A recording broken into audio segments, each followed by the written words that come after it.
ಪ್ರಕಟಣೆ 1:1 ಯೇಸು ಕ್ರಿಸ್ತನ ಪ್ರಕಟಣೆಯು ಆತನು ಬೇಗನೆ ಸಂಭವಿಸತಕ್ಕವುಗಳನ್ನು ತನ್ನ ಸೇವಕರಿಗೆ ತೋರಿಸುವುದಕ್ಕಾಗಿ ದೇವರು ಈ ಪ್ರಕಟಣೆಯನ್ನು ಆತನಿಗೆ ಕೊಟ್ಟನು, ಇದಲ್ಲದೆ ಆತನು ತನ್ನ ದೂತನನ್ನು ಕಳುಹಿಸಿ ಅವನ ಮೂಲಕ ಅದನ್ನು ತನ್ನ ಸೇವಕನಾದ ಯೋಹಾನನಿಗೆ ಸೂಚಿಸಿದ.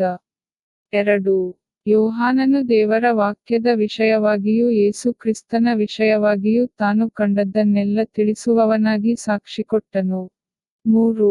ಇದನ್ನು ಓದುವಂತವನು ಈ ಪ್ರವಾದನಾ ವಾಕ್ಯಗಳನ್ನು ಕೇಳುವಂತವರು ಅದರಲ್ಲಿ ಬರೆದಿರುವಂತವುಗಳನ್ನು ಕಾಪಾಡುವಂತವರು ಧನ್ಯರು. ಯಾಕಂದರೆ ಕಾಲವು ಸವ್ಯಾಪವಾಗಿದೆ. 4. ಯೋಹಾನನು ಆಸ್ಯದಲ್ಲಿರುವ 7 ಸಭೆಗಳಿಗೆ, ಇರುವಾತನೂ ಇದ್ದಾತನೂ ಬರುವಾತನೂ ಆಗಿರುವಾತನಿಂದಲೂ ಆತನ ಸಿಂಹಾಸನದ ಮುಂದಿರುವ 7 ಆತ್ಮಗಳಿಂದಲೂ ನಂಬತಕ್ಕ ಸಾಕ್ಷಿಯೂ ಸತ್ತವರೊಳಗಿಂದ ಮೊದಲು ಎದ್ದು ಬಂದಾತನೂ ಭೂರಾಜರ ಪ್ರಭುವೂ ಆಗಿರುವ ಯೇಸು ಕ್ರಿಸ್ತನಿಂದ. 5. ಆತನು ನಮ್ಮನ್ನು ಪ್ರೀತಿಸಿ ತನ್ನ ಸ್ವಂತ ರಕ್ತದಿಂದ ನಮ್ಮನ್ನು ನಮ್ಮ ಪಾಪಗಳಿಂದ ತೊಳೆದು